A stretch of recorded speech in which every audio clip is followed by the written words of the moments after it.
Hello student, welcome class में आप सभी का स्वागत है। हम जानते हैं कि आज आप लोग का क्लास क्योंकि अपलोड नहीं कर पा रहे थे, क्योंकि मेरा भी एग्ज़ाम पड़ा था। मैं एग्ज़ाम देने गया था और 5 से जो बसंत पंचमी का था उस दिन मेरा एग्ज़ाम था, तो मैं एग्ज़ाम देने के लिए गया था। आज से अब आपका क्लास स्टार्टिंग हो रहेगा।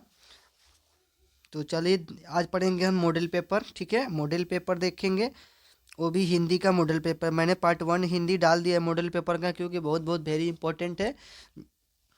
तो उसको आप लोग चाहते हैं पहले पार्ट 1 देख लीजिए, उसके बाद पार्ट 2 देखिएगा, तभी आपको समझ में आएगा। ठीक है, मैंने फुल एक्सप्लेनेशन के साथ पार्ट 1 को पढ़ा दिया और पार्ट 2 अब पढ़ाएंगे। अच्छा लगेगा तो लाइक और शेयर जरूर करिएगा। अच्छा लगेगा तो लाइक शेयर जरूर करिए। देखिए दोस्तों, आप एक लाइक और एक शेयर कर देने से किसी की भविष्य का उज्जवल, यानी किसी का रिजल्ट अच्छा, मार्क्स अच्छा आ सकता है। तो आप ऐसा ज़रूर करिएगा, क्योंकि आप ही का दोस्त होगा जो इस क्लास से वंचित होगा।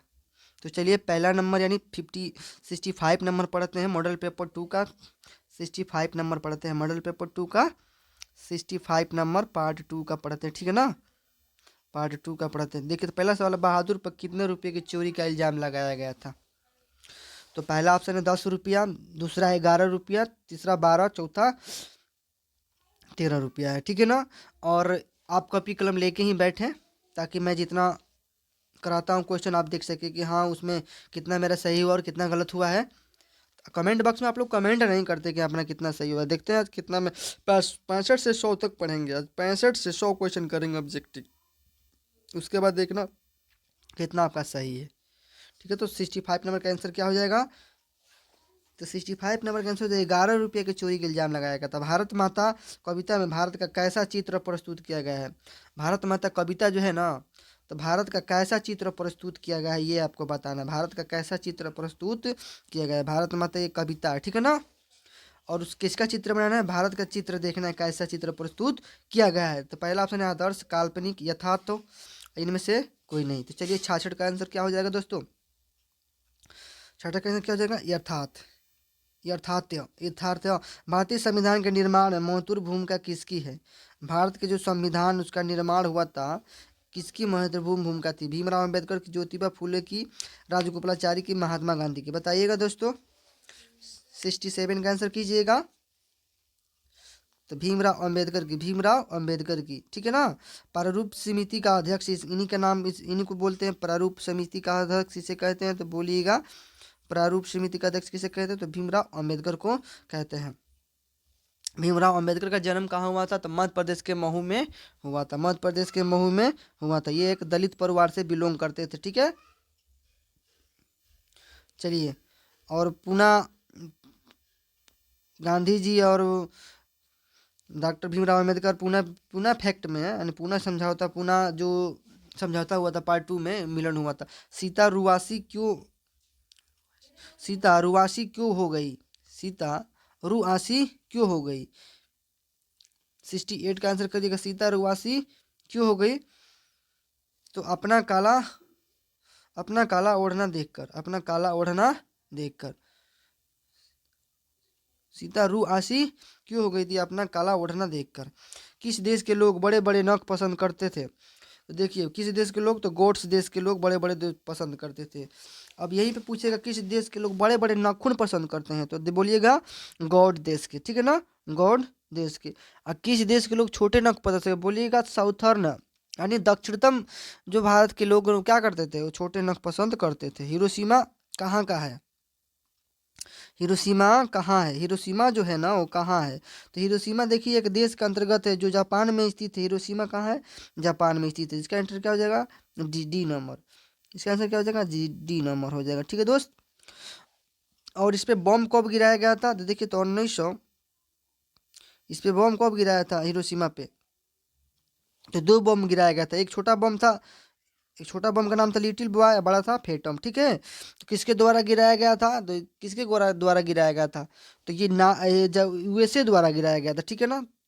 तो 9 अगस्त को जी गिराया गया था, तो नागासाकी नाम था। 6 अगस्त को गिराया गया था जो, उसको 6 अगस्त को जो गिराया गया, दो गिराया गया, एक 6 अगस्त और एक 9 अगस्त, याद रखिए, ठीक है ना। तो 9 अगस्त नागासाकी पे और 6 अगस्त को हिरोशिमा पे गिराया गया, ठीक है। आगे बढ़ते हैं। हिरोशिमा स्थित किस देश में है तो बताइएगा जापान में, ठीक है। हिरोशिमा नागासाकी जापान के देश में है। न- नागरी लिपि शीर्षक पाठ किस पुस्तक से लिया गया है? नगरी लिपि, क्वेश्चन है नगरी लिपि शीर्षक पाठ किस पुस्तक से लिया गया है? क्या है क्वेश्चन? नगरी लिपि, ठीक है। किस पाठ से लिया गया है? अक्षरों की कहानी से, भारतीय लिपियों की कहानी से, अक्षर कथा कथा इनमें से कोई नहीं।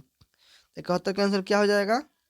71 का आंसर भारतीय लिपियों की कहानी। कौन की कहानी है? भारतीय लिपि की कहानी है, मराठी भाषा की।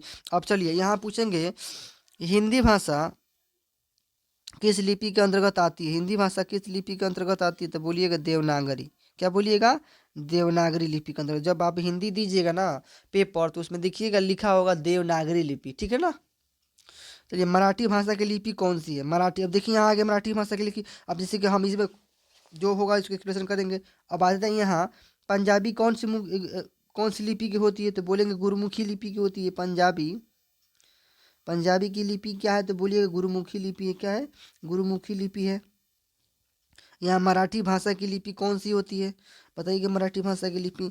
तो 72 का आंसर हो जाएगा देवनागरी लिपि में आती है मराठी भी, हिंदी भी देवनागरी लिपि में आती है, ठीक है।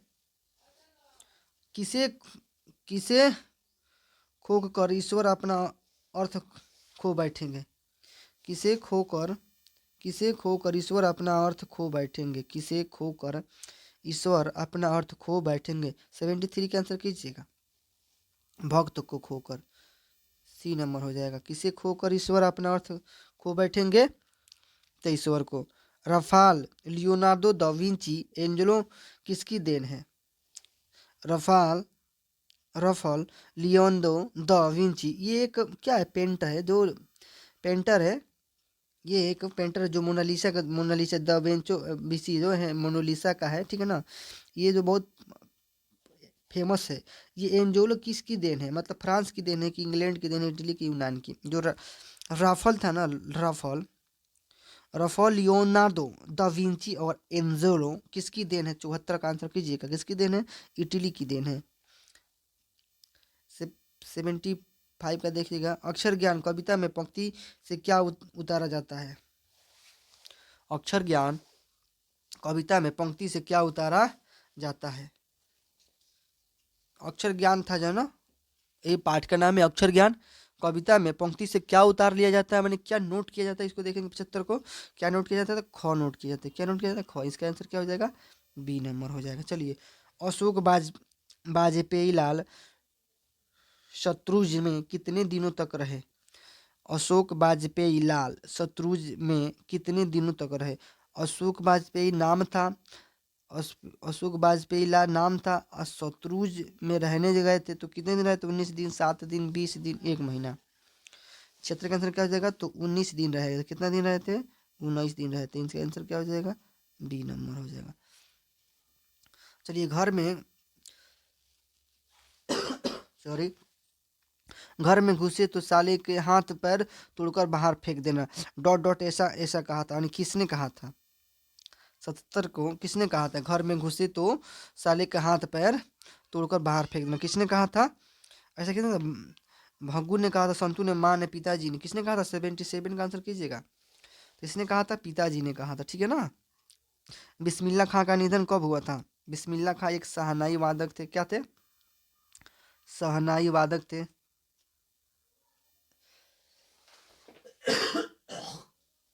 सॉरी दोस्तों, थोड़ा शहनाई वादक क्या थे? शहनाई वादक थे।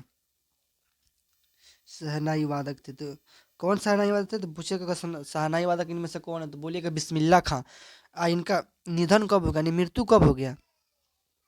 इनका मृत्यु कब होगा? तो देखिएगा 78 का आंसर करिएगा। इनका मृत्यु 21 अगस्त 2006 में हो गया था। 21 अगस्त 2006 में हो गया था। जैसे कि लता मंगेशकर का मृत्यु कल के दिन हुआ था, यानी 6 अक्टूबर को, 6 फरवरी को हुआ था। तो इसी तरह बिस्मिल्लाह खान जो थे वो शहनाई वादक थे। लता मंगेशकर का उपनाम है स्वरों का कोकिला। गांधी जी की दृष्टि में गांधी जी की दृष्टि में उदात्त और बढ़िया शिक्षा क्या है? गांधी जी की नज़र से आप बताइएगा, उदात्त और बढ़िया शिक्षा क्या है बताइएगा।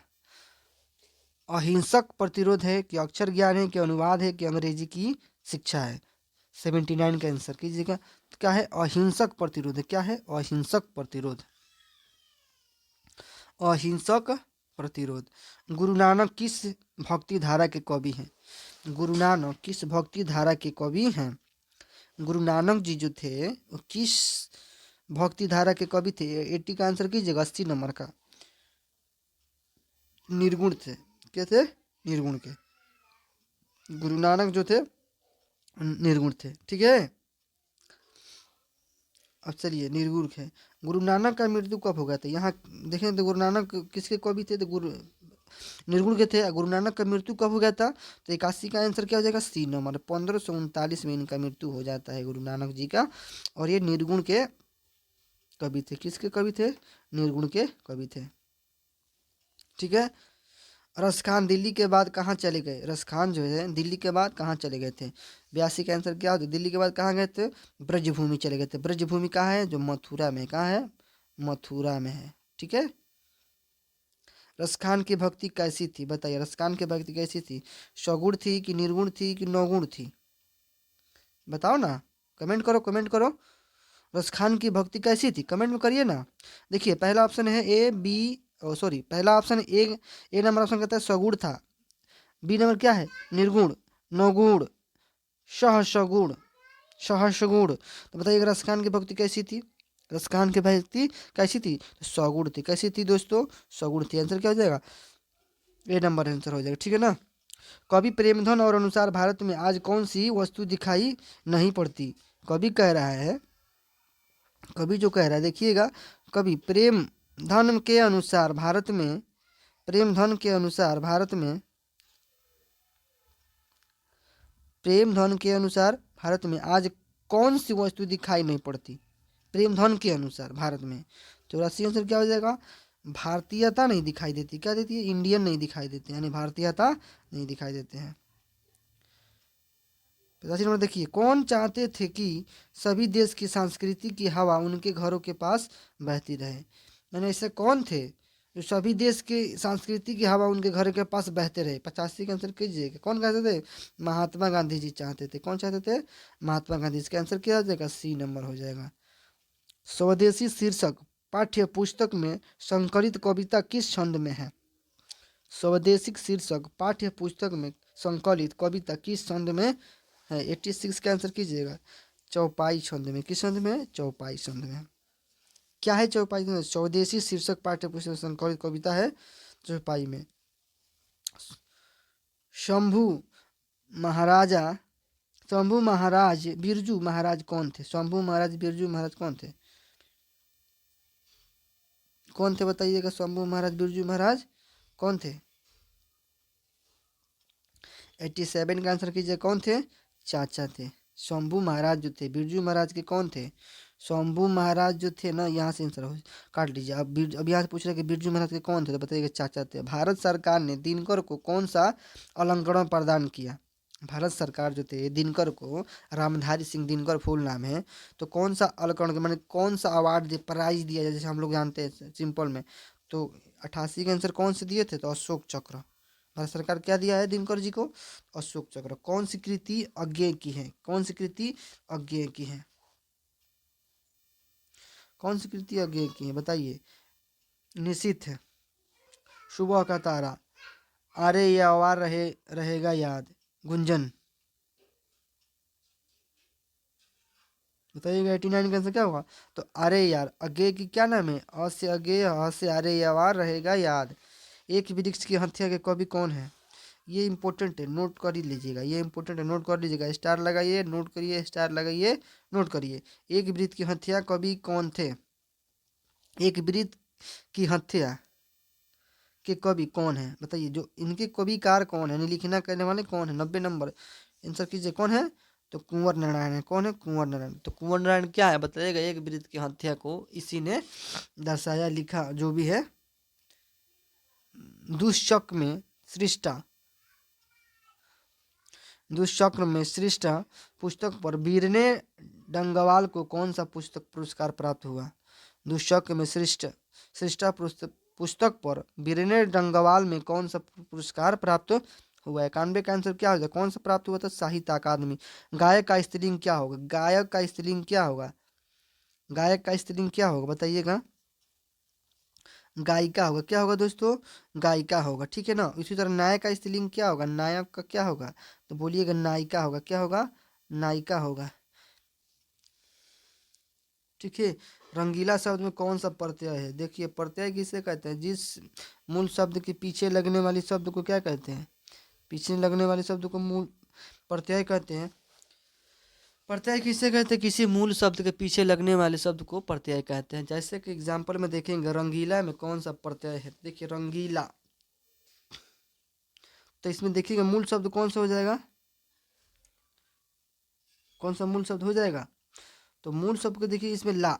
रंगी कोई तो मूल शब्द होता नहीं, रंगी कभी मूल शब्द आप सुने नहीं ना। तो रंगील हो जाएगा जिसमें ईला प्रत्यय लगेगा। जैसे कि कहेंगे ये रंगील है। क्या है? ये रंगील है। अब इसी में प्रत्यय लगा देंगे ईला, तो इसमें प्रत्यय लगा देंगे ईला, तो इसमें ई वाला आ गया यहाँ, अल्लाह में आकर ला हो जाएगा। ठीक है ना। रंगी में क्या प्रत्यय हो जाए? रंगीला, ईला प्रत्यय हो जाए। हाथ मलना मुहावरे का अर्थ है। जैसे कि अब ना कहेंगे अरे काम करना है तो कर, नहीं तो बाद में हाथ मलने लग जाएगा। जो मिल रहा है उसको ले लें तो बाद में हाथ मलने लगेगा, तो क्या करना?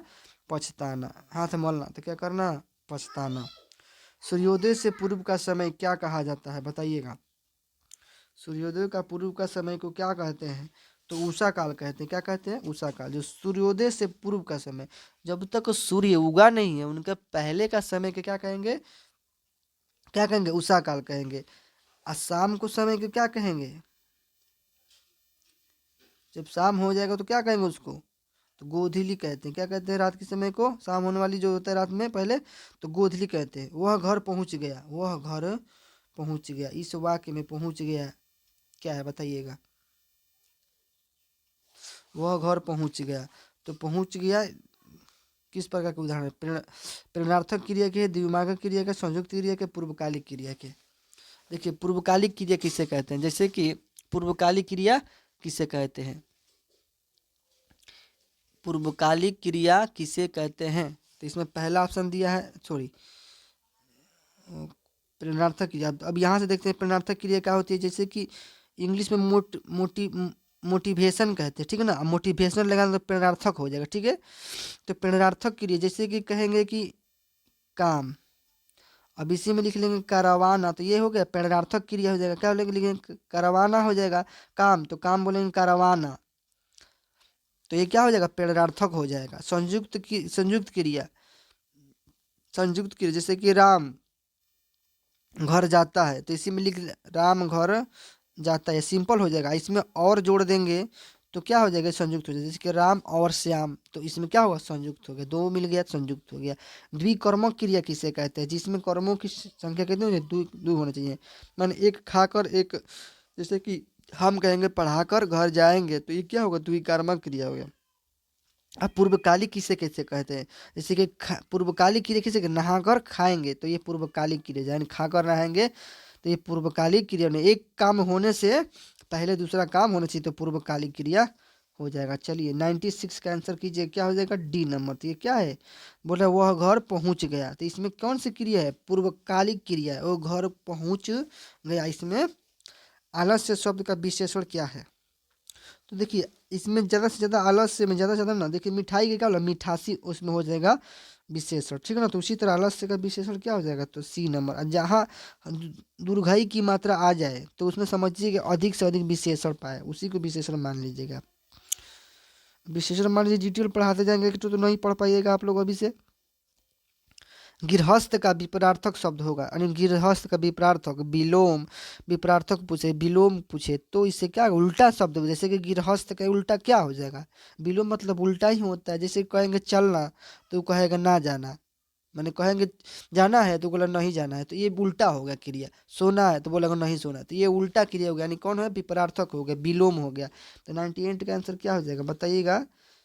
गृहस्थ माने जो खेती गृहस्थी करता है, तो कहीं ना कहीं प्रेम मोह में तो सन्यासी, इसका आंसर क्या हो जाएगा? गृहस्थ का सन्यासी हो जाएगा। वृक्ष पर पक्षी बैठे हैं, इन्हें में पर क्या है? में पर क्या है?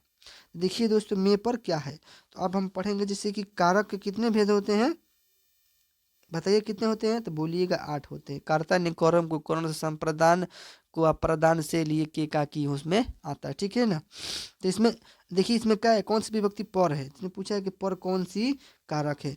तो कर्ता ने, यहाँ हम लिख देते हैं कर्ता ने कर्म को, देखिए इसमें कर्ता में ने आ रहा है, कर्म को कर्ण से संप्रदान को का के लिए अपदान में पर, तो अपदान में पर, इसमें अपदान में पर क्या हो जाएगा, तो अपदान से होता है। कर्ता ने कर्म को कर्ण से अपदान से अधिकरण में पर, तो अधिकरण में पर, तो इसमें में नहीं दिया है, क्या था पक्षी वृक्ष पर पक्षी बैठे हैं, तो इसमें क्या हो जाएगा अधिकरण, अधिकरण में क्या होता है पर होता है, ठीक है ना। संप्रदान में क्या होता है, संप्रदान में के लिए होता है, क्या होता है के लिए, यानी सीता ने भिखारियों के लिए, ठीक है। तो संप्रदान मतलब होता है किसी को दान देना, किसी को दान दे, जैसे कि माँ ने राजू के लिए, तो के लिए जहाँ आएगा वो बोलिएगा संप्रदान है। और संबंध कारक क्या होगा, बोलिए का के की रा रे री आ जाएगा तो संबंध कारक। अब प्रदान कारक में क्या आता है, से आता है, लेकिन करण में भी से आता है। एक मिनट, थोड़ा सा इसको हम डिटेल्स बताना चाहते हैं, ठीक है, ताकि आप लोग छूटे ना। चलिए इसको डिटेल देखते हैं। अब कहेंगे हम कारक कितने भेद होते हैं, बोलिएगा 8 भेद होता है। तो पहला कर्म में क्या होगा, तो पहले देखते हैं कर्ता आता है, ठीक है ना, कर्ता में ने होता है, क्या होता है ने। कर्म में क्या होता है, तो बोलिएगा को होता है। करण में क्या होता है, तो करण में से होता है, क्या होता है से होता है। ये सब क्या होता है कारक होता है से, ठीक है ना, ये मतलब से या पे क्या बता रहे हैं। तो कर्ता में ने कारक होता है, करण में से होता है, कर्म में क्या होता है कि, अप्रदान में क्या होता है अप्रदान में से होता है। अब देखिए संप्रदान में क्या होता है, तो बोलिए के लिए होता है, क्या होता है के लिए, दोनों साथ आएगा के लिए साथ। अधिकरण में क्या होता है, तो में और पर होता है, क्या होता है में पर होता है, दोनों साथ आएगा। तो इसमें ये सब कारक विभक्तियां हमने भी बताया, ठीक है ना। अब बोलिएगा संबंध में सर बताइए, तो संबंध में होता है का के की रा रे री, राजू का लड़का है, तो ये संबंध हो गया, राजू की मामी की लड़की है, तो ये क्या होगा संबंध होगा, ठीक है दोस्तों। तो इसमें वृक्ष पर, तो पर कौन सा शब्द हो जाएगा, पद कौन सा शब्द बताइएगा, तो अधिकरण हो जाएगा, ठीक है। 100 का आंसर कीजिएगा। राजपुत्र में कौन सा समास है, ये देखिए समास में भी बता देंगे। इसे शॉर्टली और लॉन्गली पूरा मुझे कॉन्फिडेंस, एकदम कॉन्फिडेंस, जो जिसको पढ़ा है वो भी या नहीं पढ़ा है वो भी आज समझ जाएगा। देखिएगा राजपुत्र में कौन सा समास है, तो राजपुत्र का विग्रह कर दीजिए आप, जिसमें जिसको हम विग्रह करने से कारक विभक्ति के यूज हो जाए उसे हम कहेंगे तत्पुरुष समास। तो राजपुत्र तो बोलेंगे राजा का पुत्र, तो इसमें देखिए का विभक्ति अगर तत्पुरुष समास हो जाएगा। बहुवीर्य में दोनों पद की प्रधानता हो, तीसरा पद की प्रधानता होती है, जैसे में दशानन, तो किसी एक के बारे में ना कहे कि दूसरे तीसरे की विशेषता बता दी। दशानन किससे बोलते हैं, तो रावण को बोलते हैं। किसकी दशांत होती है, तो रावण की दशांत होती है, इनके बारे में से तो वही बहुवीर्य हो जाएगा, ठीक है। द्विगु में बोलिएगा संख्या आएगा, क्या आएगा दोस्तों संख्या आएगा। कर्मधारय में क्या आएगा, कर्मधार में उपमा पे मैं आता है, लेकिन कर्मधार में इतनी याद नहीं रखना है, आप इतना याद रखिएगा जैसे कि नीला है कब, नीलगाय तो नीली है जिसकी, और ये नीलकंठ नीला है जिसका कंठ, तो ये सब इसमें कर्मधार में आएगा, ठीक है। चलिए ये आज इतना ही तक क्लोज करते हैं दोस्तों। आने के बाद थोड़ा हरासमेंट हो गया है, तो हम यही चाहते हैं कि अगला क्वेश्चन आप कमेंट करिएगा किस सब्जेक्ट का आपका क्वेश्चन